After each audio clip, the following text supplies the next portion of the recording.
नमस्कार दोस्तों, सरफराज सीरीज में आपका स्वागत है। तो आज हम फिर जीके जीएस का ये 50 इंपॉर्टेंट क्वेश्चन का सीरीज लेके आ गए हैं। और देखिए, हम फुल्ली गवर्नमेंट कॉलेज की तैयारी करवाते हैं, क्योंकि फुल्ली गवर्नमेंट कॉलेज में फ्री में नामांकन होता है। और हम चाहते हैं कि हमारे साथ जितने भी स्टूडेंट जुड़े हैं, आप लोग का जो है फ्री में नामांकन हो। क्योंकि देखिए, आप लोग थोड़ा अभी से ईमानदारी से मेहनत करेंगे तो आप लोग का जो है गवर्नमेंट कॉलेज में नामांकन हो जाएगा और पूरे 1.5 लाख रुपये का बचत हो जाएगा। तो चलिए, इस क्लास की शुरुआत करने से पहले बता दें कि जो लोग अभी हमारे चैनल पर नए हैं, आप हमारे चैनल को सब्सक्राइब कर लीजिए और घंटे के बटन को दबा लीजिए और इस क्लास को जो है अपने दोस्तों में भी शेयर कर दीजिए। तो चलिए, इस क्लास की शुरुआत करते हैं। तो पहला क्वेश्चन है कि राज्यसभा में किस राज्य के प्रतिनिधियों की संख्या सर्वाधिक है? तो ऑप्शन में उत्तर प्रदेश, बिहार, महाराष्ट्र, मध्य प्रदेश। तो देखिए, राज्यसभा में जो है सबसे ज़्यादा उत्तर प्रदेश की प्रतिनिधि है। अब देखिए, उत्तर प्रदेश में जो है कुल राज्यसभा की 31 सीटें हैं और लोकसभा की 80 सीटें हैं। आपको बता देते हैं, किसी भी राज्य से जो है लोकसभा में या राज्यसभा में प्रतिनिधि निर्भर करता है उसकी जनसंख्या पर। अब देखिए, आप उत्तर प्रदेश में सबसे ज़्यादा जनसंख्या है, तो इसलिए यहाँ सबसे ज़्यादा राज्यसभा की भी सीटें हैं और सबसे ज़्यादा लोकसभा की सीटें हैं। यानी आपको बताया कि राज्यसभा की 31 सीटें और लोकसभा की 80 सीटें हैं। अब देखिए, बिहार में जो है राज्यसभा की कितनी सीटें हैं? 16 सीटें हैं। और महाराष्ट्र में जो है राज्यसभा की 19 सीटें हैं और मध्य प्रदेश में जो है राज्यसभा की 11 सीटें हैं। अब चलिए, अगला क्वेश्चन देखते हैं। अगला क्वेश्चन है कि धुआंधार जलप्रपात किस नदी पर स्थित है? तो ऑप्शन में शरावती, नर्मदा, कावेरी, ताप्ती। तो देखिए, धुआंधार जलप्रपात जो है नर्मदा नदी पर स्थित है और यह कहाँ है? जबलपुर में, मध्य प्रदेश में है। अब देखिए, सभी ऑप्शन को भी देख लेते हैं। अब देखिए, शरावती नदी पर जो है जोग जलप्रपात या गोरसप्पा जलप्रपात है। उसके बाद देखिए, कावेरी नदी पर जो है आपको शिव समुद्रम जलप्रपात है।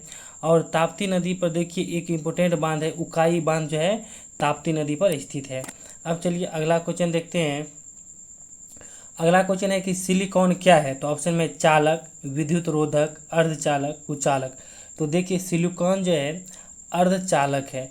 अब आपको बताते हैं कि अर्धचालक को यदि आप गर्म करते हैं तो उसमें जो है विद्युत प्रवाह बढ़ जाता है, ठीक है। और हमारे जो है भारत में जो है सिलिकॉन वैली किसको कहा जाता है? तो बेंगलुरु शहर को कहा जाता है। अब चलिए, अगला क्वेश्चन देखते हैं।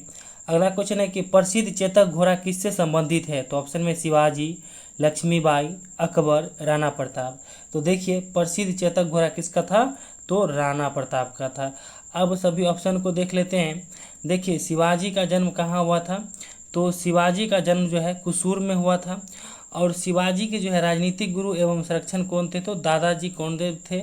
और यह जो है गुरिल्ला युद्ध में बहुत बड़ा माहिर थे, ठीक है। अब देखिए, लक्ष्मीबाई, यह जो है झांसी की महारानी थी और इन्होंने जो है 1857 की क्रांति में जो है झांसी से उस क्रांति का नेतृत्व किया था। अब देखिए,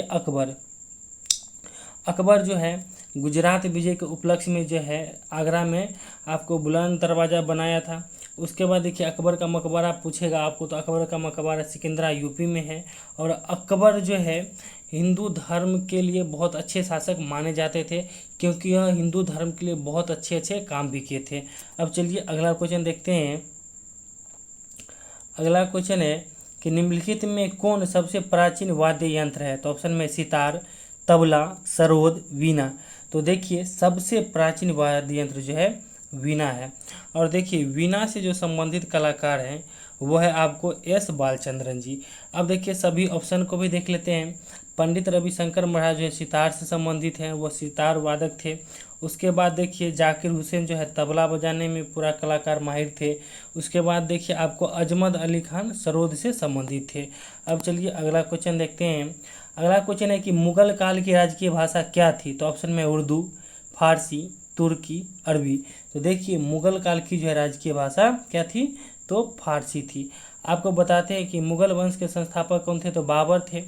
और आपको बताएं कि बाबर का मकबरा कहाँ है? तो काबुल में है। तो यह थे मुगल वंश के, ठीक। अब चलिए, अगला क्वेश्चन देखते हैं। अगला क्वेश्चन है कि हाइड्रोजन के समस्थानिकों की संख्या कितनी है? तो ऑप्शन में 2, 3, 4, 5। तो देखिए, हाइड्रोजन के जो है समस्थानिकों की कुल संख्या 3 है। और वह 3 कौन कौन है? तो आपको वह भी बता देते हैं। तो देखिए, इसके जो है 3 समस्थानिक है, प्रोटियम, ड्यूटेरियम, ट्राइटियम। आपको बता दें कि वायुमंडल में जो हाइड्रोजन 0.001% पाया जाता है और हाइड्रोजन को जो है भविष्य का ईंधन भी कहा जाता है। अब चलिए, अगला क्वेश्चन देखते हैं। अगला क्वेश्चन है कि मानव शरीर में सबसे ज़्यादा कौन पदार्थ पाया जाता है? तो ऑप्शन में कार्बन, कैल्शियम, जल, वसा। तो देखिए मानव शरीर में जो है सबसे ज़्यादा 80% जल पाया जाता है। अब देखिए कार्बन, जितने भी ह्यूमन बॉडी है, यानी जितने भी आपको देखिए हम मानव शरीर हैं या जितने भी सजीव प्राणी है, चाहे वो पेड़ पौधा हो, जीव जंतु हो, सभी जो है कार्बन से मिलकर बना है। उसके बाद देखिए शरीर में कैल्शियम का क्या काम है?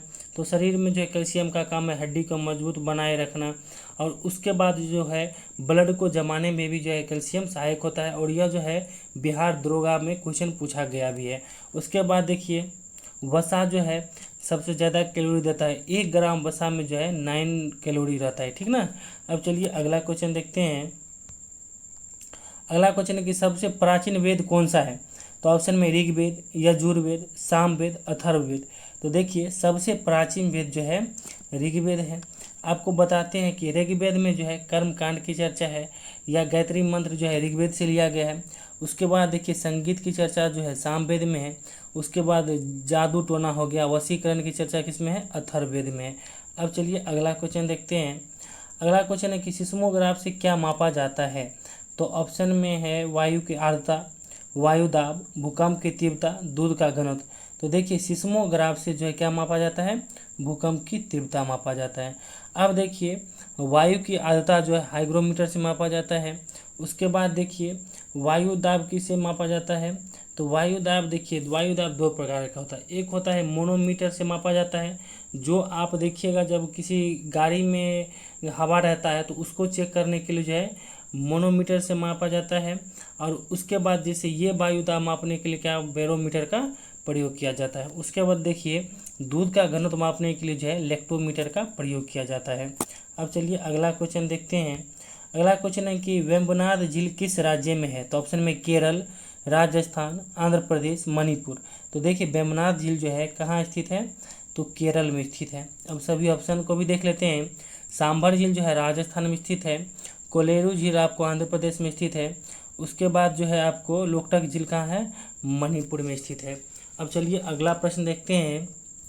अगला प्रश्न है कि मुस्लिमों का पवित्र शहर मक्का किस देश में है? तो ऑप्शन में ईरान, इराक, सऊदी अरब, भारत। तो देखिए मुस्लिमों का जो है पवित्र शहर मक्का कहाँ स्थित है? तो सऊदी अरब में स्थित है। क्योंकि देखिए यहाँ जो है पैगंबर मोहम्मद साहब का जन्म हुआ था, और यह जो है इस्लाम धर्म के संस्थापक भी थे। अभी देखिए हमारे भारत में या पूरे वर्ल्ड लेवल पे मुस्लिम धर्म में जो है आपको क्या कहते हैं, अभी रमज़ान त्यौहार चल रहा है, और ख़ासकर हम जैसे यहाँ पटना में रहते हैं, खासकर शहर में तो और बहुत अच्छा देखने को लगता है। जैसे आप रात को भी 11-12 बजे निकल जाइए, बहुत अच्छा मनोरम दृश्य रहता है, ठीक है ना। तो अभी हम जैसे शाम को जाते हैं घूमने के लिए, अच्छा लग रहा है। यानी इन लोगों का जो है 1 महीना लगभग पर्व त्यौहार चलता है, तो बहुत अच्छा लगता है, ठीक है। अब चलिए आगे देखते हैं क्वेश्चन। आगे है कि देश का पहला वार मेमोरियल फॉर एनिमल्स स्मारक कहाँ बनेगा? तो ऑप्शन में कानपुर, लुधियाना, मेरठ, फरीदाबाद। तो देखिए देश का पहला जो है वार मेमोरियल फॉर एनिमल्स, यानी जो है पशुओं के लिए, चाहे वो घोड़ा जैसे युद्ध में कोई शहीद हो जाता है या किसी ऑपरेशन में, या कोई कुत्ता शहीद हो जाता है, तो उसके लिए स्मारक कहाँ बना है? तो उत्तर प्रदेश के मेरठ में बना है, ठीक ना। अब चलिए अगला क्वेश्चन देखते हैं। अगला क्वेश्चन है कि भारत की सिलिकॉन घाटी कहाँ स्थित है? तो ऑप्शन में हैदराबाद, बेंगलुरु, मुंबई, कानपुर। तो देखिए भारत की जो है सिलिकॉन घाटी किसको कहा जाता है? तो बेंगलुरु को कहा जाता है। अब देखिए हैदराबाद में जो है 4 मीनार स्थित है। उसके बाद देखिए हैदराबाद जो है सूचना प्रौद्योगिकी का केंद्र बनते जा रहा है। उसके बाद देखिए मुंबई को जो है भारत की आर्थिक राजधानी कहते हैं। कानपुर जो है चमड़ा उद्योग के लिए विख्यात है। अब चलिए अगला क्वेश्चन देखते हैं। अगला क्वेश्चन है कि आतिशबाजी में हरा रंग किसके कारण दिखाई देता है? तो ऑप्शन में सोडियम, बेरियम, कैल्शियम, पोटेशियम। तो देखिए आतिशबाजी में जो हरा रंग बेरियम के कारण होता है। और आपको बता दें कि आतिशबाजी में जो है लाल रंग के उपयोग के लिए लिथियम का प्रयोग किया जाता है। अब चलिए अगला क्वेश्चन देखते हैं। अगला क्वेश्चन है कि भारत में हरित क्रांति के जनक कौन थे? तो ऑप्शन में लाल बहादुर शास्त्री, राजीव गांधी, MS स्वामीनाथन, कोई नहीं। तो देखिए भारत में जो है हरित क्रांति के जनक कौन थे? तो MS स्वामीनाथन थे। अब आपको यहाँ से बताते हैं, देखिए 1966-67 में जो है इसकी शुरुआत हुई थी और विश्व स्तर पर इसकी शुरुआत हुई थी। और विश्व स्तर पर जो इसकी शुरुआत किए थे कौन, नॉर्मन बोरलाग ने किए थे। और उसी समय भारत में जो है इस कार्यक्रम की जो है शुरुआत किसने किए थे, MS स्वामीनाथन किए थे। और उस समय भारत के प्रधानमंत्री कौन थे, तो लाल बहादुर शास्त्री थे।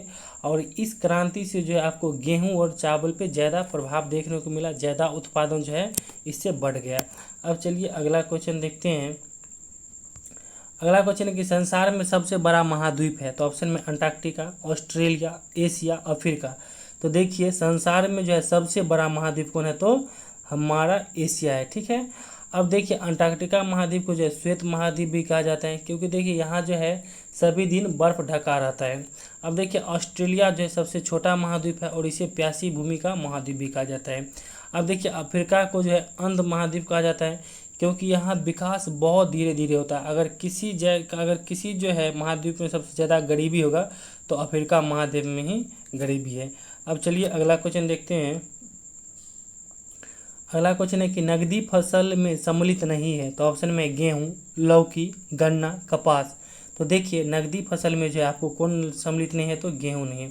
यानी नकदी फसल मतलब क्या, कि आपको तुरंत उसका पैसा मिल जाता है। जैसे देखिए लौकी है, लौकी आप सब्जी हो गया, आप तुरंत मार्केट ले जाइए पैसा मिल जाएगा। या गन्ना को आप जैसे पौधा सहित जैसे चीनी मिल में ले जाइए, गन्ना वजन करके बिक जाता है। या कपास, देखिए कपास जो है पौधा के बीज से प्राप्त होता है, तो जो है कपास बीज सहित ही बिक जाता है मार्केट में। मगर गेहूं का आप गाछ सहित अगर बेचिए तो बिकेगा नहीं, बिकेगा जब तक आप गेहूं से भूसा निकाल के अलग नहीं कीजिए, दाना अलग कीजिएगा, तब आप बेचिएगा। ये प्रोसेस होता है ना, तो ये नकदी फसल नहीं है। अब चलिए अगला क्वेश्चन देखते हैं। अगला क्वेश्चन है कि क्षेत्रफल की दृष्टि से भारत का सबसे बड़ा राज्य कौन है, तो ऑप्शन में बिहार, राजस्थान, उत्तर प्रदेश, गोवा। तो देखिए क्षेत्रफल की दृष्टि से जो है भारत का सबसे बड़ा राज्य कौन है, राजस्थान है। और जनसंख्या की दृष्टि से सबसे बड़ा राज्य है उत्तर प्रदेश। और जनसंख्या घनत्व की दृष्टि से जो है बिहार है, यानी प्रति वर्ग किलोमीटर सबसे ज़्यादा जनसंख्या बिहार में है। और सबसे छोटा राज्य कौन है, तो गोवा है। अब चलिए अगला क्वेश्चन देखते हैं। अगला क्वेश्चन है कि जल जीवन हरियाली मिशन होगा, जल जीवन हरियाली मिशन किस राज्य की योजना है, तो ऑप्शन में पश्चिम बंगाल, उत्तराखंड, बिहार, ओडिशा। तो देखिए जल जीवन हरियाली मिशन जो है हमारे बिहार का है। उसके बाद कन्या उत्थान योजना कहाँ का है, बिहार का ही योजना है। उसके बाद देखिए आशीर्वाद योजना कहाँ का है, तो उड़ीसा का है, अनाथ बच्चा के लिए। माँ थाली योजना कहाँ का है, पश्चिम बंगाल का है। अब चलिए अगला क्वेश्चन देखते हैं। अगला क्वेश्चन है कि निम्न में कौन संसद का भाग नहीं है, तो ऑप्शन में राष्ट्रपति, लोकसभा, राज्यसभा, राज्यपाल। तो देखिए आपको बताते हैं कि संसद जो है 3 भाग से मिलकर बना होता है, राष्ट्रपति, लोकसभा, राज्यसभा से, ठीक है। तो अब आप इसका आंसर मार दीजिएगा, तो इसका सही उत्तर क्या हो जाएगा, राज्यपाल। यानी जो है राज्यपाल जो है संसद का भाग नहीं होता है। अब चलिए अगला क्वेश्चन देखते हैं। अगला क्वेश्चन है कि भारतीय राष्ट्रीय कांग्रेस तो पहली बार विभाजन हुआ था, यानी राष्ट्रीय भारतीय कांग्रेस का पहली बार विभाजन, यहाँ कोई टाइपिंग मिस्टेक है, ठीक है ना। भारतीय राष्ट्रीय कांग्रेस का पहली बार विभाजन कब हुआ था, तो ऑप्शन में 1885, 1907, 1916, 1924। तो देखिए भारतीय राष्ट्रीय कांग्रेस का जो पहली बार विभाजन कब हुआ था, 1907 में हुआ था, यानी गर्म दल और नरम दल में। उसके बाद देखिए भारतीय राष्ट्रीय कांग्रेस की स्थापना हुआ था 1885 में। उसके बाद देखिए 1916 में जो है पहली महिला यानी इसकी कांग्रेस अध्यक्ष बनी थी एनी बेसेंट। उसके बाद गांधी जी जो है एकमात्र बेलगांव अधिवेशन कर्नाटक 1924 में भाग लिए थे। अब चलिए अगला क्वेश्चन देखते हैं। अगला क्वेश्चन है कि गारो जनजाति किस राज्य में निवास करती है, तो ऑप्शन में मेघालय, सिक्किम, राजस्थान, मध्य प्रदेश। तो देखिए गारो जनजाति जो है मेघालय में निवास करती है, क्योंकि जो है मेघालय में देखिए गारो, खासी, जयंतिया पहाड़ियाँ पाई जाती है। और इसी जो है गारो पहाड़ी पे जो है ये जनजाति पाई जाती है। उसके बाद देखिए लेप्चा जनजाति कहाँ पाई जाती है, सिक्किम में। भील जनजाति राजस्थान। उसके बाद गोंड जनजाति जो है मध्य प्रदेश में पाया जाता है। अब चलिए अगला क्वेश्चन देखते हैं कि सीमेंट का मुख्य संगठक है, तो ऑप्शन में जिप्सम, चूना पत्थर, मिट्टी, लोहा। तो देखिए सीमेंट का जो है मुख्य संगठक कौन है, तो चूना पत्थर है। और सीमेंट में जो है जिप्सम मिला जाता है जल्दी नहीं जमने के लिए, ठीक है, इसे याद रखिएगा। और बहुत लोग गलती क्या कर देते हैं कि जल्दी जमने वाला आंसर मार देते हैं, जो कि गलत है। तो जिप्सम जो है सीमेंट में जल्दी नहीं जमने के लिए मिलाया जाता है। अब चलिए अगला क्वेश्चन देखते हैं। अगला क्वेश्चन है कि गौतम बुद्ध का महापरिनिर्वाण कहाँ हुआ था, तो ऑप्शन में लुम्बिनी, कुशीनगर, बोधगया, सारनाथ। तो महापरिनिर्वाण का मतलब हो गया मृत्यु। तो गौतम बुद्ध का मृत्यु जो है कुशीनगर में हुआ था। उसके बाद देखिए गौतम बुद्ध का जन्म कहाँ हुआ था, लुम्बिनी नेपाल में हुआ था। और गौतम बुद्ध को ज्ञान की प्राप्ति बोध गया में जो है निरंजना नदी, जिसे फल्गु नदी भी कहते हैं, उसी के तट पे जो है बोधि वृक्ष के नीचे हुआ था। और इन्होंने सबसे ज़्यादा उपदेश कहाँ दिए थे, तो सारनाथ में दिए थे। अब चलिए अगला क्वेश्चन देखते हैं। अगला क्वेश्चन है कि किस राज्य में सबसे ज़्यादा सड़क का जाल है। तो ऑप्शन में महाराष्ट्र, उत्तर प्रदेश, बिहार, उड़ीसा। तो देखिए सबसे ज़्यादा सड़क का जाल जो है महाराष्ट्र राज्य में है, और सबसे ज़्यादा कच्ची सड़कों का जो है जाल उड़ीसा में है। अब चलिए अगला क्वेश्चन देखते हैं। अगला क्वेश्चन है कि मध्याह्न भोजन किससे संबंधित है। तो ऑप्शन में पर्यावरण, गरीब लोग, प्राथमिक शिक्षा, कॉलेज। तो देखिए मध्याह्न भोजन जो है किससे संबंधित है, तो प्राथमिक शिक्षा से जो है। और इसका आपका शुरुआत हुआ था 15 अगस्त 1955 को, ठीक है। अब चलिए अगला क्वेश्चन देखते हैं। अगला क्वेश्चन है कि एयर इंडिया विमान के मालिक कौन है। तो ऑप्शन में भारत सरकार, टाटा समूह, रिलायंस, कोई नहीं। तो देखिए एयर इंडिया विमान के मालिक जो है वर्तमान में कौन बन गए हैं, तो टाटा समूह बन गए हैं। इससे पहले जो यह भारत सरकार का अंग था, मगर भारत सरकार पूरा 100% जो IPO बेच के टाटा समूह को दे दिया, और वैसे भी यह पहले जो है टाटा समूह का ही था। अब चलिए अगला क्वेश्चन देखते हैं। अगला क्वेश्चन है कि हीरा का उत्पादन सबसे ज़्यादा किस राज्य में होता है। तो ऑप्शन में राजस्थान, मध्य प्रदेश, कर्नाटक, उड़ीसा। तो देखिए हीरा का उत्पादन जो है सबसे ज़्यादा पन्ना खान मध्य प्रदेश में होता है। उसके बाद देखिए आपको चांदी हो गया, उसका और शीशा हो गया, जस्ता हो गया, इसका जो है अग्रणी उत्पादक कौन है, राजस्थान है। उसके बाद देखिए सोना सबसे ज़्यादा कहाँ होता है, कर्नाटक में जो है कोलार खान। उसके बाद उड़ीसा जो है लोहा उत्पादन में अग्रणी राज्य है। और अगला क्वेश्चन देखते हैं। अगला क्वेश्चन है कि सर्वदाता रक्त समूह कौन है। तो ऑप्शन में ओ, AB, A, B। तो देखिए सर्वदाता रक्त समूह जो है ओ रक्त समूह को कहा जाता है, और सर्वग्राही जो है AB रक्त समूह को कहा जाता है। अब चलिए अगला क्वेश्चन देखते हैं। और देखिए यहाँ एक चीज़ बता देते हैं, थोड़ा बैक कर लेते हैं। देखिए आपको बता देते हैं कि यह क्यों होता है। तो देखिए यह जो है वो जो है सर्वदाता रक्त समूह, इसमें जो है एंटीजन का अभाव पाया जाता है, इसीलिए यह सर्वदाता है। और AB में जो है एंटीबॉडी पाया जाता है, इसीलिए यह जो है सर्वग्राही रक्त समूह है। अब चलिए अगला क्वेश्चन देखते हैं। अगला क्वेश्चन है कि उड़न परी किसे कहा जाता है। तो सामने ऑप्शन में है PT Usha, Lata Mangeshkar, Annie Besant, Sarojini Naidu. तो देखिए उड़न परी जो है किसे कहा जाता है, PT उषा कहा जाता है। सौर कोकिला के नाम से कौन जाना जाता है, तो लता मंगेशकर का जाना जाता है। उसके बाद आप जानती हैं एनी बेसेंट जो है भारतीय राष्ट्रीय कांग्रेस की पहली महिला अध्यक्ष थी, और सरोजिनी नायडू जो है पहली भारतीय महिला अध्यक्ष थी भारतीय राष्ट्रीय कांग्रेस की। अब चलिए अगला क्वेश्चन देखते हैं। अगला क्वेश्चन है कि सर्वाधिक पशुओं वाला देश कौन है। तो ऑप्शन में चीन, अमेरिका, भारत, रूस। तो आपको बता दें कि सर्वाधिक पशुओं वाला देश कौन है, तो हमारा प्यारा भारत। और आपको बताते हैं इसी पशु के कारण जो है भारत जो है दूध उत्पादन में अग्रणी देश है। अब चलिए अगला क्वेश्चन देखते हैं, और आप लोग कमेंट करके बताइएगा कि दूध उत्पादन में दूसरे स्थान पे कौन देश है, ठीक ना। अब अगला क्वेश्चन है कि कबड्डी में कितने खिलाड़ी होते हैं। तो ऑप्शन में 11, 15, 7, 8। तो देखिए कबड्डी में जो है कितने खिलाड़ी होते हैं, तो कबड्डी में 7 खिलाड़ी होते हैं। उसके बाद सभी ऑप्शन को देख लेते हैं। जैसे देख लीजिए क्रिकेट हो गया, उसके बाद हॉकी हो गया, इसमें कितने खिलाड़ी होते हैं, 11 खिलाड़ी होते हैं। उसके बाद रग्बी फुटबॉल में कितने होते हैं, 15 खिलाड़ी होते हैं। उसके बाद जिम्नास्टिक में जो है 8 खिलाड़ी होते हैं।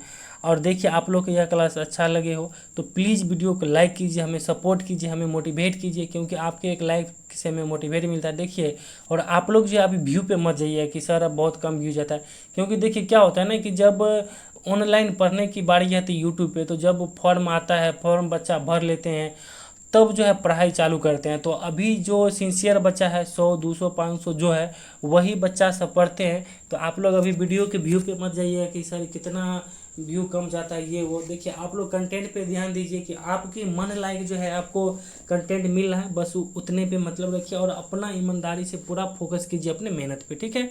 तो अच्छा लगे हो तो वीडियो को लाइक कीजिए, और अपने दोस्तों में भी इस क्लास को ज़रूर शेयर कर दीजिए। अब चलिए अगला क्वेश्चन देखते हैं। और देखिए हम जैसा कि वादा किए आप लोग को जो है व्हाट्सएप ग्रुप से जोड़ेंगे, बहुत जल्द हम नंबर जारी करेंगे। तो चलिए अब अगला क्वेश्चन देखते हैं। अगला क्वेश्चन है कि जल कितने अवस्था में रह सकता है। तो ऑप्शन में 1, 2, 3, 4। तो देखिए जल जो है 3 अवस्था में रह सकता है, यानी ठोस, द्रव और गैस। जैसा कि आप जानते हैं कि ठोस जैसे कि बर्फ के रूप में रहता है तो वो ठोस रूप हो गया, या फिर द्रव जैसे पानी पीते हैं वो तो लिक्विड अवस्था में ही है। उसके बाद जब आप वाष्पन करते हैं, पानी को जैसे गर्म करते हैं, कुकर में देखते हैं वाष्प हो के वो और भी जाता है, यानी वो गैसीय अवस्था में भी जा सकता है। अब चलिए अगला क्वेश्चन देखते हैं। अगला क्वेश्चन है कि अकबर ने किसे कवि प्रिय की उपाधि प्रदान किया? तो ऑप्शन में बीरबल, तानसेन, अबुल फजल, कोई नहीं। तो देखिए अकबर जो है कवि प्रिय की उपाधि किसे दिया था? तो तानसेन को नहीं, कवि प्रिय की उपाधि जो है किसको दिया था? ये बीरबल को दिया था, ठीक है। और उसके बाद देखिए सभी को देख लेते हैं। देखिए तानसेन को जो है कंठाभरण वाणी विलास की उपाधि दिया था तानसेन को, और अबुल फजल जो है अकबरनामा के रचयिता है। अब चलिए अगला क्वेश्चन देखते हैं। अगला क्वेश्चन है कि कार्य करने की दर को क्या कहते हैं? तो ऑप्शन में ऊर्जा, शक्ति, काम, दाम। तो देखिए कार्य करने की दर को जो है शक्ति कहते हैं, और शक्ति का ऐसा मात्रा क्या होता है? वाट होता है। अब चलिए अगला क्वेश्चन देखते हैं। अगला क्वेश्चन है कि रेड क्रॉस का मुख्यालय कहाँ है? तो ऑप्शन में पेरिस, रोम, जिनेवा, लंदन। तो देखिए रेड क्रॉस का मुख्यालय जो कहाँ है? तो जिनेवा में स्थित है, और यह किसके लिए है? ब्लड बैंक या किसी युद्धग्रस्त क्षेत्र में जो है आपको मेडिकल सुविधा उपलब्ध कराने के लिए यह संस्था बना है। उसके बाद आप देखिए यूनेस्को का मुख्यालय कहाँ है? पेरिस में है। विश्व खाद्य एवं कृषि संगठन का मुख्यालय कहाँ है? तो रोम में है। एमनेस्टी ये इंटरनेशनल हो गया, या फिर आपको कहिए राष्ट्रमंडल का मुख्यालय कहाँ है? लंदन में है। अब चलिए अगला क्वेश्चन देखते हैं। अगला क्वेश्चन है कि हुमायूं का मकबरा कहाँ स्थित है? तो ऑप्शन में दिल्ली, सासाराम, लाहौर, आगरा। तो देखिए हुमायूं का मकबरा कहाँ स्थित है? तो यह दिल्ली में स्थित है। और आपको बता दें कि यह क्वेश्चन जो है 2020 में भी पूछा गया क्वेश्चन है, और हम हमेशा कहते हैं कि हम सभी कोई सेट में जो है ये मकबरा लेकर आएंगे और आप लोग का जो जुबान पे दे देंगे, और आप लोग को इस क्वेश्चन से एक भी कहीं से भी गलती नहीं हुआ, क्योंकि प्रत्येक साल यह क्वेश्चन इस टाइप का पूछा जाता है। अब देखिए सासाराम में किसका मुख्यालय है? तो आप जानते ही हैं कि सासाराम में जो है शेरशाह सूरी का मकबरा है। उसके बाद जो है जहांगीर का मकबरा लाहौर में है। अगला क्वेश्चन है कि सदैव अटल किसका समाधि स्थल है? तो ऑप्शन में राजीव गांधी, चौधरी चरण सिंह, इंदिरा गांधी, अटल बिहारी वाजपेयी। तो आपको बता दें कि सदैव अटल जो है अटल बिहारी वाजपेयी का समाधि स्थल है। उसके बाद देखिए वीरभूमि जो है राजीव गांधी का समाधि स्थल है, शक्ति स्थल जो है इंदिरा गांधी का समाधि स्थल है, और किसान घाट जो है चौधरी चरण सिंह का समाधि स्थल है। अब अगला क्वेश्चन देखते हैं। अगला क्वेश्चन है कि समुद्री जल का पीएच मान कितना है? तो ऑप्शन में 8.4, 6, 7.4 और 7। आप जानते हैं कि समुद्र का पानी जो है खारा यानी क्षारीय होता है। तो अब देख लीजिए आप कि इसका ऑप्शन अनुसार भी आप समझ सकते हैं, क्योंकि आप जानते हैं कि 7.4 जो है रक्त का पीएच मान होता है। 7 पे किसी भी चीज़ का पीएच मान उदासीन होता है, यानी जो है D2 यानी जो है शुद्ध जल का पीएच मान 7 होता है। उसके बाद देखिए पेशाब का जो है मान कितना होता है? 6। तो बच गया ये सब, तो देखिए ये अम्लीय हो गया और ये उदासीनी हो गया, और इसके बाद एक है जो क्षारीय है 7.4। उसके बाद बच कौन गया? तो समुद्री जल का पीएच मान 8.4 ये बच गया, ठीक है। अब चलिए अगला क्वेश्चन देखते हैं। अगला क्वेश्चन है कि सब्जियों और रसोई की जड़ी बूटियों की खेती के रूप में जाना जाता है। तो देखिए इसका आंसर ये बोलने से पहले बता दें कि यह क्वेश्चन जो है आपके 2019 के बीएड यानी 41 नंबर से लेके 50 नंबर तक जितने भी ये 10 क्वेश्चन है आपके बीएड एंट्रेंस में पूछा गया क्वेश्चन है, और हम कोशिश करते हैं कि सभी क्वेश्चन को भी डिस्कशन करा दें। तो इसीलिए हम 10 क्वेश्चन करके इसी तरह सभी सेट में यानी हम ऐड कर देंगे। तो देखिए इस क्वेश्चन का आंसर क्या होगा? तो पहले फिर से क्वेश्चन पढ़ लीजिए। यानी सब्जियों और रसोई की जड़ी बूटियों की खेती के रूप में जाना जाता है। तो ऑप्शन में बागवानी, रेशम उत्पादन, मधुमक्खी पालन, सब्जियों की खेती। तो देखिए सब्जियों और रसोई की जड़ी बूटी की खेती के रूप में जाना जाता है कौन? तो ये बागवानी जाना जाता है, ठीक है, जो कि आपका पूछा गया प्रश्न है। अब अगला क्वेश्चन है कि चाबाहार पोर्ट कहाँ स्थित है? तो ऑप्शन में पाकिस्तान, ईरान, इराक, अफगानिस्तान। तो देखिए चाबाहार पोर्ट जो है कहाँ स्थित है? तो यह आपको ईरान में स्थित है। और आपको बता देते हैं इसका संचालन जो है भारत सरकार और ईरान सरकार दोनों मिलकर कर रहा है। अब चलिए अगला क्वेश्चन देखते हैं। अगला क्वेश्चन है कि कलकत्ता कब स्थापित किया गया था? तो ऑप्शन में 1690, 1639, 1693, 1689। तो देखिए कलकत्ता का जो स्थापना हुआ था 1690 में, और इसकी स्थापना किसने किया था? तो जॉर्ज चार्नॉक ने किया था। अब चलिए अगला क्वेश्चन देखते हैं। अगला क्वेश्चन है कि निम्न में कौन सा शहर श्रीलंका की प्राचीन राजधानी थी? तो ऑप्शन में सिलोन, कोलंबो, कैंडी, अनुराधापुरम। तो देखिए श्रीलंका की जो है प्राचीन राजधानी का नाम था अनुराधापुरम, और उसके बाद क्या नाम हुआ? कोलंबो, मगर वर्तमान में नाम है श्री जयवर्धने कोटे। अब चलिए अगला क्वेश्चन देखते हैं। अगला क्वेश्चन है कि वाशिंगटन डीसी किस नदी के तट पर स्थित है? तो ऑप्शन में हडसन, पोटोमेक, मिसिसिपी, कोलोराडो। तो देखिए वाशिंगटन जो है पोटोमेक नदी के किनारे स्थित है, और वाशिंगटन डीसी में जो है वर्ल्ड बैंक का मुख्यालय है। उसके बाद देखिए हडसन नदी के किनारे न्यूयॉर्क शहर स्थित है, और न्यूयॉर्क में जो है संयुक्त राष्ट्र का मुख्यालय यानी यूनाइटेड नेशन का। अब चलिए अगला क्वेश्चन देखते हैं। अगला क्वेश्चन है बैक्टीरियोफेज शब्द का प्रयोग किसने किया था? तो ऑप्शन में फेलिक्स डी हेरले, हेनरी, जॉनसन, कोयने। तो देखिए बैक्टीरियोफेज शब्द का जो है प्रयोग फेलिक्स डी हेरले ने किया था, और यह जो है माइक्रोबायोलॉजी से संबंधित है। अब अगला क्वेश्चन है कि बुद्ध ने किस भाषा में उपदेश दिया था? तो ऑप्शन में पाली, प्राकृत, देवनागरी, संस्कृत। तो बुद्ध ने जो है अपनी भाषा यानी अपनी भाषा जो है वो पाली रखी थी, यानी बौद्ध धर्म की भाषा कौन थी? पाली। और इन्होंने जो है पाली में ही उपदेश दिए थे। आपको बताए थे कि बुद्ध का जो है यानी भगवान बुद्ध का जन्म जो है लुम्बिनी नेपाल में हुआ था, और इन्हें जो है ज्ञान की प्राप्ति बोध गया में हुआ था, और इनकी मृत्यु कहाँ हुई थी? कुशीनगर में हुई थी।